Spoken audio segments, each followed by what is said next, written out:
8 महीने का टॉर्चर।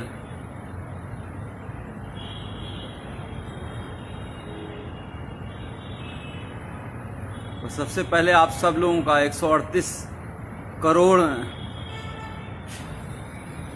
भारतीयों का, अपने देशवासियों का मैं शुक्रिया अदा करना चाहूँगा, धन्यवाद अदा करना चाहूँगा, जिन्होंने मेरे लिए सोशल मीडिया पे हो, चाहे दुआएं मांगी हों, चाहे प्रार्थना की हो, चाहे मंदिर गए हों, गुरुद्वारा गए हों, मस्जिदों में, चर्च में, हर जगह जहाँ से इतनी दुआएं मेरे लिए हुई हैं, मैं सोच भी नहीं सकता था कि लोग मुझे इतना चाहते हैं।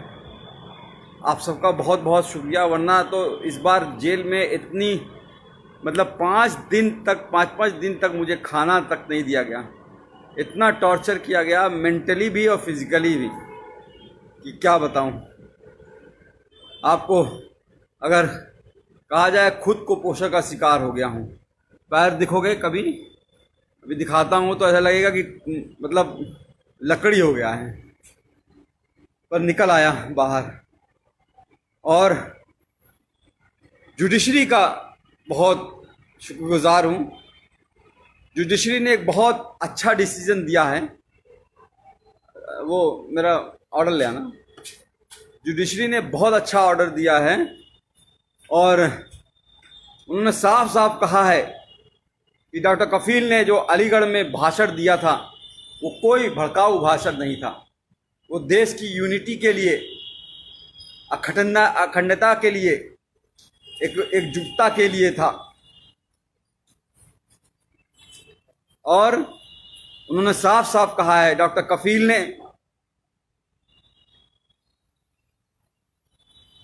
हेल्थ पे बात की है, एम्प्लॉयमेंट पे बात की है, एजुकेशन पे बात की है, रोटी कपड़ा मकान पे बात की है। हाँ ज़रूर एनटीसीए के खिलाफ बोला है, एनआरसी के खिलाफ बोला है, पर यह भी कहा है कि जो भी प्रोटेस्ट हो, गांधी जी के अहिंसा के, सद्भावना के साथ होना चाहिए। कोई हिंसा नहीं होनी चाहिए। सबसे मिलकर, भाईचारे के साथ मिलकर सबको साथ आना चाहिए। फिर भी उसके बाद जिस तरह से मुझे टॉर्चर किया गया, मुंबई एयरपोर्ट से पकड़ के 48 घंटे तक इंटरोगेट किया गया। एसटीएफ की टीम ने ऐसे ऐसे सवाल पूछे, अरे आपने तो कोई पाउडर बना लिया है जिससे करोड़ों इंडियन मर जाएंगे। मैंने कहा भैया, मैं डॉक्टर हूँ बच्चों का, मैं कहाँ से पाउडर बना लूँगा। कोरोना की बात कर रहे हैं क्या? तो आप चाइना से पूछिए। आप सरकार गिरा रहना चाहते हैं, हमारे पास फ़ोन रिकॉर्डिंग, हमने कहा लाइए सुना दीजिए, एक भी सबूत आपके पास हो तो। मैं कोई पॉलिटिशियन तो हूँ नहीं। आप जापान गए थे, मैंने कहा हाँ, पाकिस्तान क्यों नहीं बोल दिया? अरे जापान कैसे, इंडिया से बाहर कैसे जा सकता हूं जब पासपोर्ट मेरा जुडिशरी के पास जमा है। तो एक तरह से बहुत टॉर्चर किया। फिर जेल में रह के, जेल में ऐसी जहां रखा जहां पे 150 कैदी थे। वो 9 महीने का बीआरडी ऑक्सीजन ट्रेजिडी के बाद जो 9 महीने का दर्द था, उसको उससे ज्यादा, उससे कई गुना, हजारों गुना ज्यादा पतली पानी की तरह दाल, कच्ची रोटियां, वही सुबह शाम खाना है। जीना था। उम्मीद थी कि आप लोगों से दोबारा मिल सकूंगा, मुखातिब हो सकूंगा, आप लोगों से बात कर सकूंगा। और आप सबकी दुआएं काम आई। आज आपके साथ हूं फिर से दोबारा।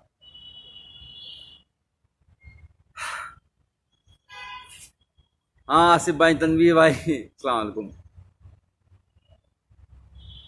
मथुरा की नगरी, कृष्ण जी की पवित्र नगरी में रह के बहुत कुछ सीखा कि किस तरह से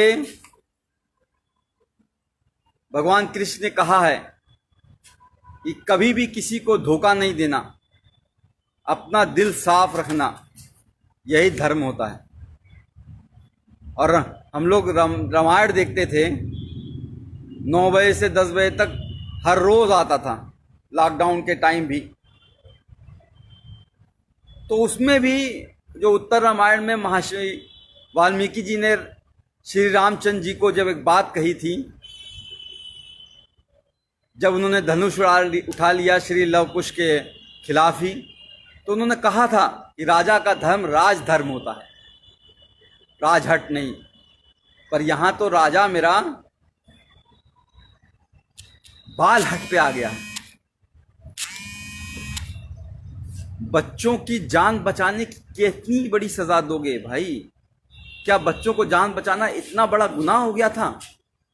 सॉरी, लोग फोन कर रहे हैं, फोन नहीं कीजिए कोई भाई, मैं कुछ देर बात कर लूँ, बहुत दिनों बाद, 8 महीने बाद आपसे। राकेश चौधरी साहब शुक्रिया, वैभव पाठक थैंक यू यार, थैंक यू।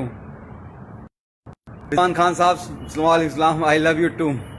तो मैं ये कह रहा था कि महर्षि वाल्मीकि जी ने श्री रामचंद्र जी से कहा कि बाल हट मत करो। इस तरह से प्रताड़ना देना, 9 महीने उस वक्त जेल रखना, फिर बहराइच वाले कांड में भी 2 महीने जेल रखना, फिर 8 महीने इतना टॉर्चर कराना जेल में। बार बार सिर्फ यही कहा जा रहा था कि तुम उन 70 बच्चों की बात नहीं करोगे, जो 70 बच्चे ऑक्सीजन की कमी से मर गए हैं, उनकी कभी बात नहीं करोगे, उनको भूल जाओ। कैसे भूल जाऊं? अपने सामने मरते हुए उनको देखा है। कोरोना के टाइम जब इस भारत में, इंडिया में कोरोना ने एंट्री नहीं की थी, 27 जनवरी को मैंने वीडियो डाला था कोरोना पे लेके, और उस वक्त मैंने साफ साफ कहा, बताया था क्या करना है, क्या नहीं करना है, कैसे इससे बचना है। और 30 जनवरी को पहला केस इंडिया में आया। मैंने माननीय प्रधानमंत्री नरेंद्र मोदी जी को 19 मार्च को ही एक लेटर जेल से सुप्रिंटेंडेंट जी के द्वारा भिजवाया, और उसमें साफ कहा कि हम कम्युनिटी ट्रांसमिशन से बच नहीं सकते, हमारा भारत देश ऐसा है। क्योंकि मैंने पूरा भारत घूमा है, कितनी गरीबी है, एक घर में 4-4 लोग कैसे रहते हैं, एक पूरी झुग्गी झोपड़ी बस्ती होती है, हजारों लोग उसी में रहते हैं। जैदू भाई जी, तो उसमें रहते हैं, वो कैसे रहते हैं, वो कैसे दूरी, 2 गज की दूरी रहो, कह देना आसान होता है, पर वो इतना आसान नहीं है गरीबों के लिए। कितने माइग्रेंट बेचारे चलते चलते गए, ट्रेनों में दब गए। गरीबी कितनी है, आज क्या हालत हो गई है हमारे देश की। कोरोना वायरस इस तरह से फैल चुका है कि हम दुनिया के दूसरे नंबर पे पहुंचने वाले हैं, ब्राजील को भी छोड़ देंगे। श्री नरेंद्र मोदी जी के दोस्त ट्रंप साहब और ये इंडिया फर्स्ट और सेकंड नंबर पे रह गया है। 48 लाख कोरोना वायरस के केस हो चुके हैं और 60,000 से ज्यादा मौतें हो चुकी हैं। बहुत कुछ करना चाहता था इस कोरोना वायरस के लिए, 8 महीने में शायद बहुत कुछ कर सकता था, पर करने नहीं दिया गया। जेल में जानबूझ के मुझे इस तरह से रखा गया कि मतलब समझ लीजिए कि टॉयलेट करने के लिए आधे घंटे के लिए लाइन लगानी पड़ती थी, नहाने के लिए आधे घंटे के लिए लाइन लगानी पड़ती थी। गर्मी इतनी हो जाती थी कि कपड़ा पहन के, पूरा नहा के, पूरा बिस्तर बिछा के, बिस्तर को भी भिगा देता था, तब जाके लेटता था। और वो 150 लोग, 534 लोगों की रहने की जगह है वो, लेकिन 1600 कैदी थे। अब बताइए वहां पे कैसे सोशल डिस्टेंसिंग हो जाएगी? वो ख्वाब था। लोगों की सांसें, लोगों की बदबुआं, लोगों की मतलब पेशाब की महक, और एक टॉयलेट होता था, 150 लोगों के बीच एक टॉयलेट। किस तरह से जिंदगी गुजरी है। और एक बात बता दूं, सिर्फ मैं नहीं सफर किया हूं, पूरी फैमिली को हरास किया है। पूरी फैमिली को जिस तरह से प्रताड़ित किया गया है उसका कोई बयान नहीं है। गोपाल दीक्षित जी, शेखर जी, मैं हायस कर रहा हूं अपनी सेहत, अब तो कुछ बनाऊंगा। वहां तो पतली दाल से जिंदगी बस चलानी थी। तो मेरा बच्चा जो 11 महीने का था, जब चल नहीं पाता था तो उसे छोड़ गया था, आज चलता है, दौड़ता है, बोलता है। पिछली बार भी जब बीआरडी में 70 बच्चे मरे थे, और उस वक्त भी बिना बात के झूठ केस में फंसा के जेल भेज दिया गया, और जब 9 महीने बाद हाई कोर्ट ने कहा कि अरे डॉक्टर कफील की कोई गलती नहीं थी, इंक्वायरी रिपोर्ट में आ गया अरे डॉक्टर कफील की कोई गलती नहीं थी, तो भी जब बाहर आया तो मैंने अपनी बच्ची को चलते हुए देखा। उस वक्त भी अपनी बच्ची जब वो को छोड़ के गया था तब भी वो 11 महीने की थी, चल नहीं पा रही थी और बड़ी हो गई थी। आज मेरे दोनों ही बच्चे, मेरे ही दोनों बच्चे, मैं खुद अपना बाप होके, मैंने दोनों बच्चे, मुझे बाप पापा का मतलब नहीं समझते हैं, अब्बू जान का मतलब नहीं समझ पाते हैं, पिताजी का मतलब नहीं समझ पाते हैं। ये दर्द है। मेरी माँ 65 साल की बूढ़ी होके हाई कोर्ट और सुप्रीम कोर्ट के चक्कर लगाती रही, तब जाके ये जीत हुई है।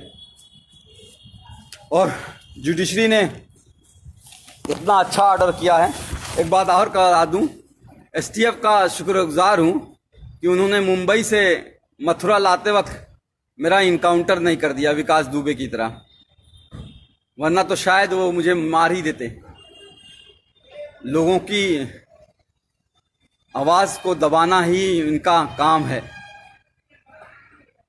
बहरहाल ऑर्डर आपको पढ़ के सुनाना चाहूँगा। इतना अच्छा ऑर्डर गोविंद माथुर साहब ने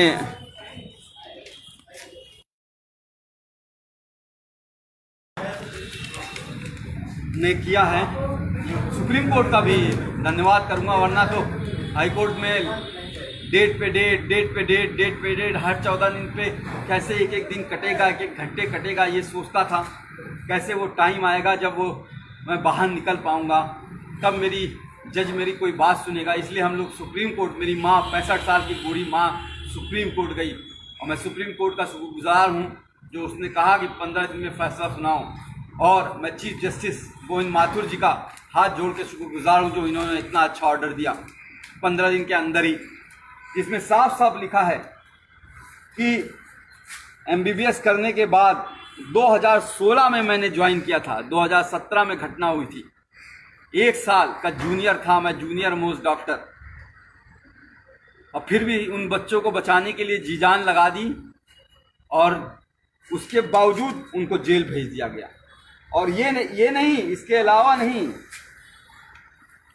The petitioner and his other family member, including the detainee, were continuously harassed and victimized by the state authorities, including the district administration Gorakhpur, by several means. मेरे यानी कि मुझे ही नहीं, पूरी फैमिली को सरकार ने बुरी तरह से तोड़ना चाहा। मेरे भाई पे गोली मारी गई थी, आपको याद होगा शायद, वहाँ पे जहाँ पे चीफ मिनिस्टर खुद मौजूद रहते हैं 500 मीटर दूरी पर। आज 3 साल होने जा रहे हैं उस बात को, एक भी कोई गिरफ्तारी नहीं हुई और कोई चार्ज नहीं हुआ है। बहरहाल आते हैं हम एएमयू के जो लोग कहते हैं कि भाषण मैंने गलत दिया था उसके बारे में। कहते हैं कि मैंने भड़काऊ भाषण दिया था, कहते हैं कि मैंने 2 धर्मों के बीच, 2 रिलीजन के बीच एनमिटी, हेट्रेड, वायलेंस फैलाने की कोशिश की। पूरी स्पीच लिखी है उन्होंने, पूरी speech, the version of the speech, पूरी स्पीच लिखी है, एक एक लाइन लिखी है कि जो मैंने बोला है। और उसमें उन्होंने कहा है कि मैंने ऐसा कोई बात नहीं की थी जो कि किसी भी धर्म के बीच में नफरत फैलाए। मैंने बात की थी देश की अखंडता की, यूनिटी की, सद्भावना की। मैंने बात की थी एजुकेशन की, हेल्थ की, एम्प्लॉयमेंट की, इकोनॉमी की, रोड की, हाउसिंग की। मैंने बात की थी उन 70 बच्चों की जो बीआरडी में मर गए हैं। मैंने बात की नहीं उन 8 लाख बच्चों की जो इंडिया में मर गए थे उस साल। मैंने बात की थी कि हमारे 50% बच्चे कैसे कुपोषण का शिकार हैं। मैंने बात की थी कि इंडिया कैसे एड्स और HIV का हब बनता जा रहा है। मैंने बात की थी कि 72% ऑफ पॉपुलेशन हमारी अभी भी हेल्थ स्ट्रक्चर वहाँ पे है ही नहीं। आज हालत दिखाई दे रही है ना। आज कह रहे हैं हम इतना जीडीपी खर्चा करेंगे, 1% जीडीपी खर्चा होता था। एक गरीब को इलाज नहीं मिलता है और मर जाता है तो बेचारे कंधे पे लाद के लेके चले जाते हैं। उसके लिए लड़ रहा था, कैंप किया, पूरा इंडिया घूमा, 103 कैंप किए, 50,000 बच्चों को देखे। मुफ्त में दवाइयाँ दी। अकेले नहीं किया, बहुत से डॉक्टर्स, बहुत से लोग मेरे साथ शामिल थे, बहुत लोगों ने साथ दिया। पर हुआ क्या, उसको भी दबा दिया गया। इस कोरोना टाइम के मैं जब रियली काम कर सकता था, शायद कोई नई दवा खोज सकता था कोरोना के खिलाफ, शायद कोई नई वैक्सीन खोज सकता था, टीका खोज सकता था, उस वक्त जेल में डाला। बहरहाल बाहर आ गया हूँ, कोशिश करूँगा और फिर से मुख्यमंत्री योगी आदित्यनाथ जी से निवेदन करूँगा कि मुझे नौकरी पे वापस ले लें। 3 साल से सस्पेंड किए हुए हैं। कैसे ज़िंदगी चल रही है, कैसे फाइनेंशियल कंडीशन है, आपको बता नहीं सकता। सुप्रीम कोर्ट और हाई कोर्ट की फीस कैसे भरी गई है, बता नहीं सकता।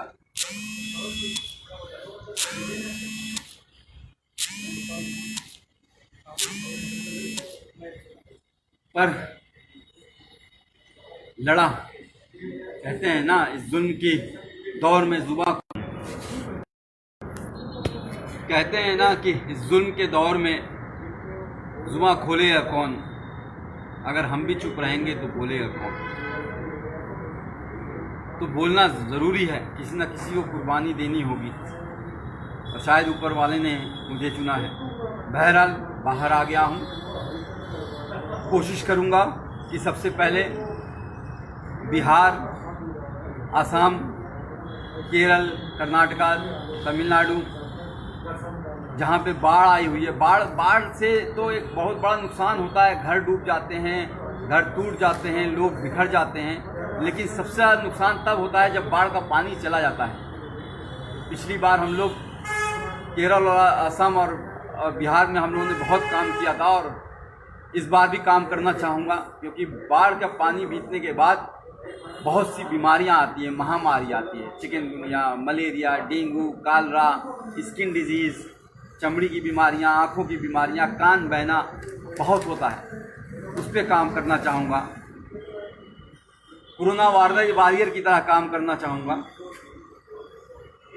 कोशिश करूँगा, अगर योगी जी की कृपा होगी, नौकरी अगर वापस मिल गई तो किसी हॉस्पिटल से अटैच होकर रिसर्च करूँ और कोशिश करूँ कि कोई नई दवा ईजाद हो पाए जिससे हमारा देश कि और किसी की मौत ना हो। बढ़ता जा रहा, हर रोज़ 1000 लोग मर रहे हैं। एक का भी मरना बहुत खतरनाक बात है। जिसके घर में, परिवार में एक मौत होती है, वही वो जानता है एक भी मौत होती है। और यहाँ तो सब 60-65 हज़ार लोग मर चुके हैं। उस पर काम करना चाहूँगा। और अगर वैक्सीन के लिए कहेंगे कि मैं गिनी पिग बन जाऊँ, मेरे ऊपर रिसर्च हो जाए, मैं खुद टीका लगवा लूँगा, अपने आप को वॉलंटियर करूँगा मैं। ये मेरी नई योजना है। अभी कुछ दिन अपने बच्चों के साथ रहना चाहता हूँ, अभी तक मिल नहीं पाया हूँ। कल भी आप सोच लीजिए, कल 11:30 बजे डिस्ट्रिक्ट जेल मथुरा में ऑर्डर पहुँच गया था हाई कोर्ट का। डीएम अलीगढ़ को हाई कोर्ट का ऑर्डर मिल गया था, लेकिन फिर भी 12 घंटे तक ये लोग यही कोशिश करते रहे कि किसी तरह से कोई और केस में फंसा दें। जैसे इन्होंने पिछली बार अलीगढ़ में जब मुझे गिरफ्तार किया था मुंबई से, तो जब मुझे बेल 10 फरवरी को मिल गई थी तो 4 दिन तक कोर्ट के आदेश के 2-2 बार आदेश के बावजूद छोड़ा नहीं मुझे। इलीगली मुझे डिटेन करके रखा और फिर एनएसए लगा दी। एनएसए मतलब नेशनल सिक्योरिटी एक्ट। मैं टेररिस्ट हूँ क्या? दाढ़ी ये जो बढ़ जाती है, जेल में बढ़ जाती है। आज तक कभी आपने सुना है मैं किसी हिंदू, मुस्लिम, सिख, ईसाई या किसी में धर्म के भेदभाव में करता हूँ? 50,000 जो बच्चों को देखा, पूछा कोई कौन गरीब है, कौन अमीर है, कौन किस जाति का है, कौन किस धर्म का है? उस पर इल्ज़ाम लगाओगे? इल्ज़ाम वो लगाते हैं जिनका खुद का दिमाग गंदा होता है, जो भरा होता है गंदगी से, वो दिमाग वो लगाते हैं।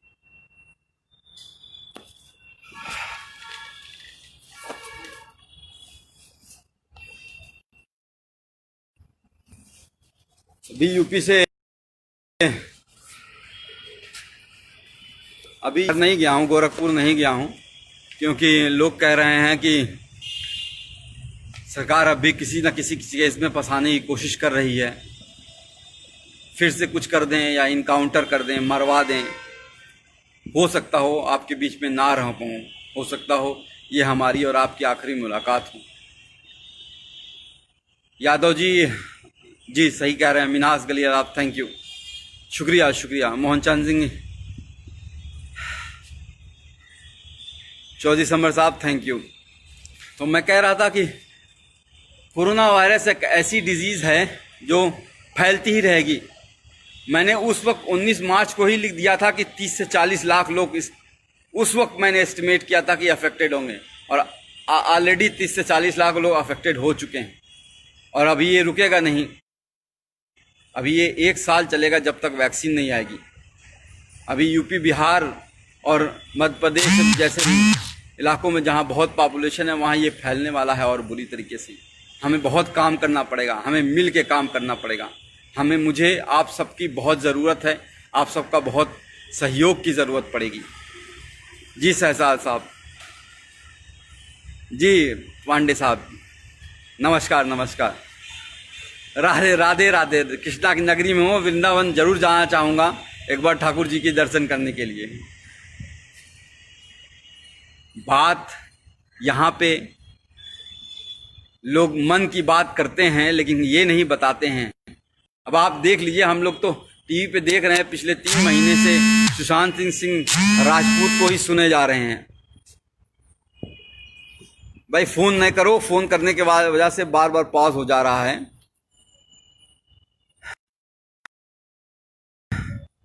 सुशांत सिंह राजपूत की 3 महीने से लगातार टीवी पे बात किए जा रहे हैं,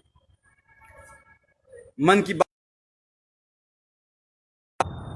लेकिन कोई ये नहीं बात कर रहा है कि हमारा जीडीपी परसों जीडीपी शायद रिलीज हुआ है, और हमारा जीडीपी जो है, भाई फोन नहीं करो मैं कह रहा हूं। पर ईश्वर चंद साहब, कोई फोन ना कीजिए प्लीज। कुछ बहुत दिनों बाद आप लोगों से मिला हूं, आप लोगों के चेहरे दिखाई दे रहे हैं मुझे।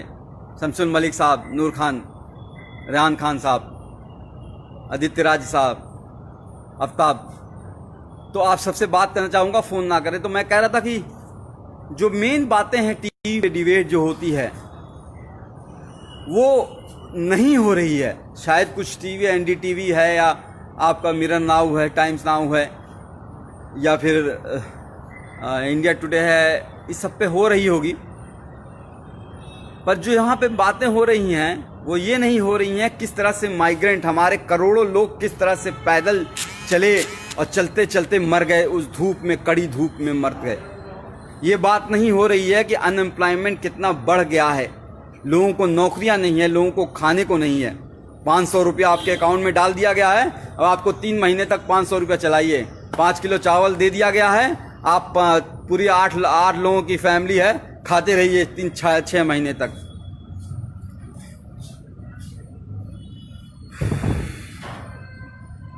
बात जो है रियल इशू पे होगी ही नहीं, एजुकेशन पे होगी ही नहीं, एम्प्लॉयमेंट पे होगी ही नहीं, हेल्थ पे होगी ही नहीं। हमारा जो कोई भी आप हॉस्पिटल देख लीजिए क्या हालत हो गई है।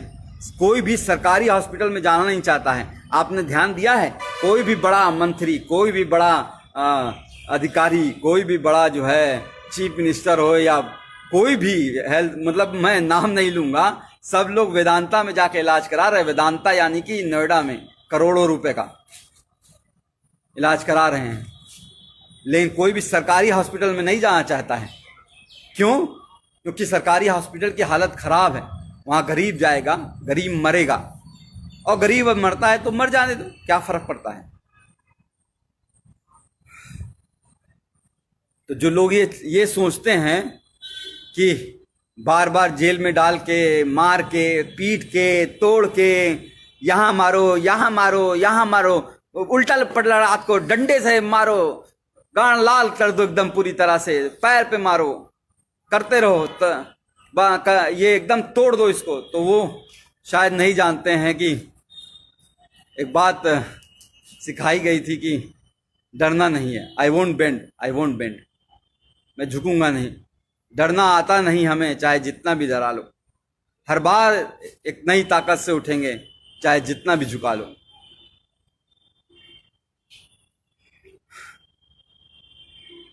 कहते हैं ना कि लोग हमें दुश्मने जान कहते हैं, अरे हम इस मुल्क की मिट्टी को भी अपनी माँ कहते हैं, उसको तुम जो है उस पे एनएसए लगा देते हो हैं?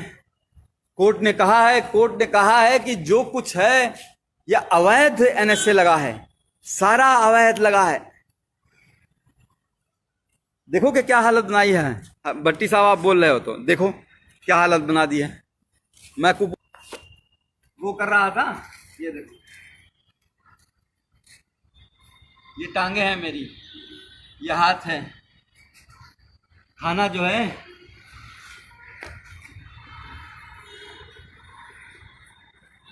जिंदगी का जो मैं खुद कुपोषण का बच्चों का इलाज किया करता था, आज खुद कुपोषित हो गया। घर वालों को किस तरह से परेशान किया गया है वो बता नहीं सकता, पर आप लोग जो 138 करोड़ देशवासी हैं मेरे, उन सबका साथ मैं कभी भूलूंगा नहीं। खासकर कुछ लोगों का जो लोग बहुत करीब थे, इंदिरा जयसिंह मैम, फुजैल अयूबी, एबाज साहब, मनोज पांडे, मनीष सिंह, एडवोकेट मनीष सिंह, दिलीप कुमार साहब, नजरुल इस्लाम साहब, और ऐसे बहुत से लोग हैं, मीनाक्षी शुक्ला मैम, इरफान गाजी, हाँ अलीगढ़ के इरफान गाजी साहब, तो बहुत से लोग हैं, सबका नाम तो नहीं ले सकता मैं। बहुत से लोग हैं, 138 करोड़ लोग हैं, सबने बहुत मदद की है, सबका बहुत बहुत शुक्रिया। जल्दी बिहार आ रहा हूँ और जल्दी हम डॉक्टर कफील खान मिशन इस्माइल फाउंडेशन के तहत कैंप लगाएंगे, और इस बार एक बड़ी टीम बना के एक साथ कई जगह पे, असम, बिहार, तमिलनाडु, कर्नाटका, केरल, आंध्र प्रदेश, जहाँ पे, मध्य प्रदेश, जहाँ पे बाढ़ ने, पश्चिम बंगाल जहाँ पे तूफान आया हुआ है, अभी भी लोगों को घरों पे टूटे हुए पड़े हैं, हर जगह पे जाना चाहूँगा, पूरा देश जाना चाहूँगा, पूर्वांचल अपना, गोरखपुर अपना, उत्तर प्रदेश, हर जगह जाना चाहूँगा। पूरा भारत में टीम बना के हम इस बार एक बड़े लेवल पे कैंप करेंगे, और इसमें आप सबका बहुत सहयोग चाहिए। मयंक वर्मा साहब, आप कुछ लोगों से बातें कर लेता हूँ। मयंक वर्मा साहब सही कह रहे हैं, दाढ़ी कल काट दूंगा, बच्चों का इंतज़ार कर रहा हूँ, बच्चे आ जाएं, एक बार उनसे मिल लूँ, उसके बाद मेरी गोटी वापस आ जाएगी। अवनीश चौरा साहब, जी हाँ, बहुत मारा, फिजिकली और मेंटली बहुत टॉर्चर किया। फिजिकल में जो टॉर्चर होता है वो इस तरह से होता है कि शायद जख्म थोड़े भर जाते हैं, पर जो मेंटल टॉर्चर होता है वो बहुत दिनों तक रहता है, दिमाग खराब हो जाता है। इन 8 महीनों में देखिए किस तरह से झुर्रियाँ आ गई हैं, किस तरह से काले पड़ गया हूँ, किस तरह से जो है 10 साल बूढ़ा कर दिया है। जुबेर पीके साहब, बोलना ज़रूरी है, बोलेंगे नहीं तो कहते हैं कि बोलेंगे नहीं तो किसी को तो बोलना पड़ेगा, सब तो चुप हैं, किसी को तो बोलना पड़ेगा। जैदू साहब, आपने वहाँ से बैठ के, हाँ, इंडिया से बाहर गल्फ कंट्रीज़ में, यूएस से, यूके से, कनाडा से, स्विट्ज़रलैंड से बहुत से खत मेरे पास आया करते थे वहाँ पे जेल में, उन सबको बहुत बहुत शुक्रिया है। शेर खान साहब, सत्य की जीत होती है, सत्यमेव जयते। हमें अपने कॉन्स्टिट्यूशन में, बाबा साहब अम्बेडकर के कॉन्स्टिट्यूशन में बिलीव करना है, और उसी की वजह से मैं बाहर आया हूँ। कुछ लोगों ने सरकारी एजेंसियों को जिस तरह से अपने कब्जे में करके लोगों को प्रताड़ित करते हैं वो सही नहीं है। ऑटोक्रेटिक, हमारा देश डेमोक्रेटिक है, तो डेमोक्रेटिक कंट्री है, तो डेमोक्रेटिक कंट्री में आपको फ्रीडम ऑफ स्पीच एक आर्टिकल 21 में दी गई है, लिबर्टी, स्वतंत्रता, समझ गए? तो बोलना ज़रूरी पड़ेगा। हम नहीं बोलेंगे, कुर्बानी देनी होगी, किसी ना किसी को कुर्बानी देनी होगी। तुर्तमस शिरोम कुमार साहब, यस थैंक यू।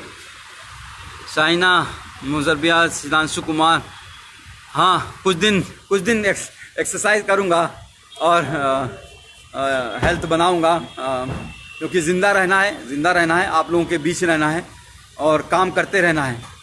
तो हेल्थ पे भी ध्यान दूंगा। डेरिक गुजर, थैंक यू।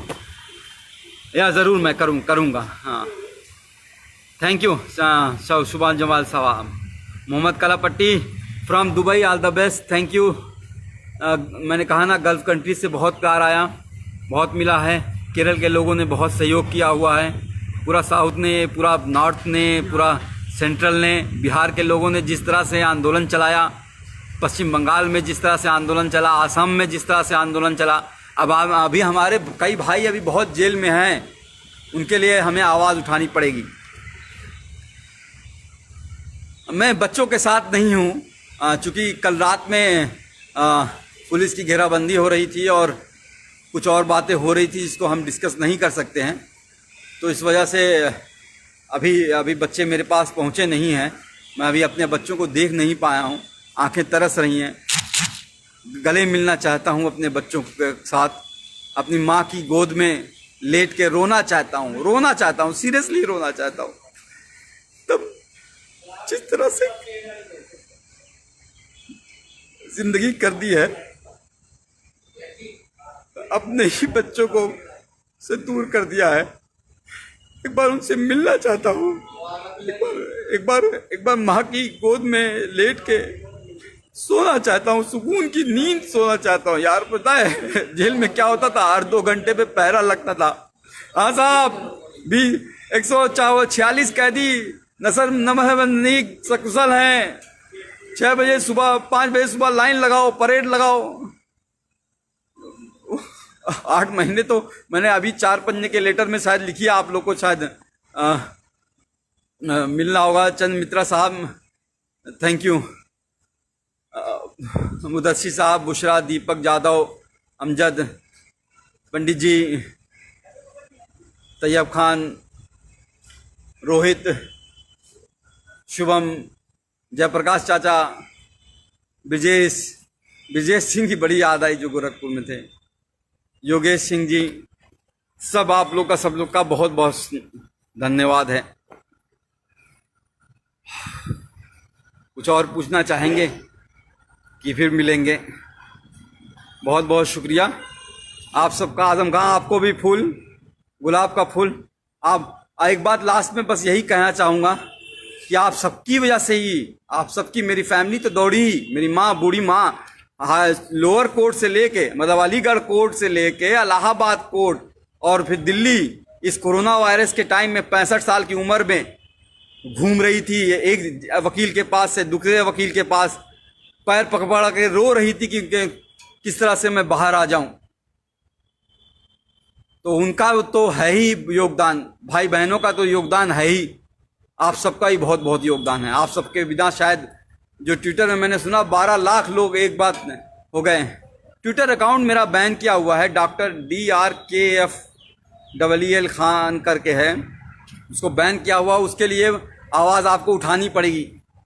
ट्विटर अकाउंट क्यों बैन किया है, ऐसा क्या कर दिया था? अब तो हाई कोर्ट का ऑर्डर आ गया जिसमें बार साफ साफ कहा गया है कि जी सन्नी प्रजाति कि ये इलीगल था। Justice prevail, yes. Amit Sohail साहब, मोहम्मद गयूर कहिशी, दिनेश कुमार यादव जी, कुछ दिन अपने परिवार के साथ रहिएगा, मीडिया से दूर रहूँगा। जी जी जी जी जी, ज़रूर ज़रूर। राकेश चौधरी साहब, thank you. Adil, thank you. आप सबका बहुत बहुत शुक्रिया। बस अपनी फैमिली का इंतज़ार कर रहा हूँ, शायद कुछ घंटों में उनसे मिलूँगा और कुछ दिनों में ही आपके सामने नए जोश के साथ फिर से सामने आऊँगा आपके साथ।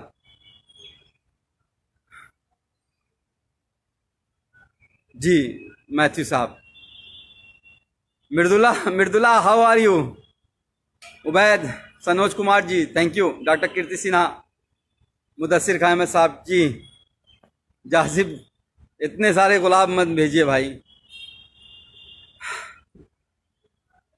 बस नईमुद्दीन साहब, जैसे आप कह रहे हैं कि वैसे ही आप लोगों का साथ चाहिए होगा। हम लोगों को जो मेन बेसिक इशू है, रोटी कपड़ा मकान और स्वास्थ्य और नौकरी और शिक्षा की बात करनी है, उस पर ही हम लोगों को काम करना है कि हर गरीब को 138 करोड़ भारतीयों को, देशवासियों को उनका अधिकार मिले। चाइना जो है घुसा जा रहा है देश के अंदर, इस तरह से नहीं। हमारे सैनिक पाकिस्तान की सरहदों पे मारे जा रहे हैं रोज, उस तरह से नहीं। सबको मुंह तोड़ जवाब देना है।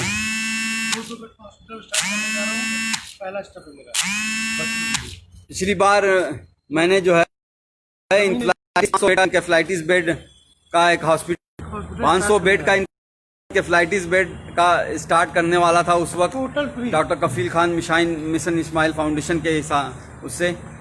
फिर से कोशिश करूंगा स्टार्ट करूं, और जहां पे हीरू यादव लश्कर साहब, फिर से स्टार्ट करूंगा और कोशिश करूंगा कि ज़मीन जल्द से जल्द ले लूं और हर गरीब का वहाँ पे फ्री इलाज हो, वैसे ही जैसे बड़े बड़े हॉस्पिटल में नोएडा में और गुड़गांव में और दिल्ली में और अहमदाबाद और कोलकाता और में होता है फ्री में। मतलब कंसल्टेशन से लेके हर चीज़, दवाई और खाना और रहना सब कुछ फ्री होगा, आना जाना तक फ्री करेंगे इंशाल्लाह।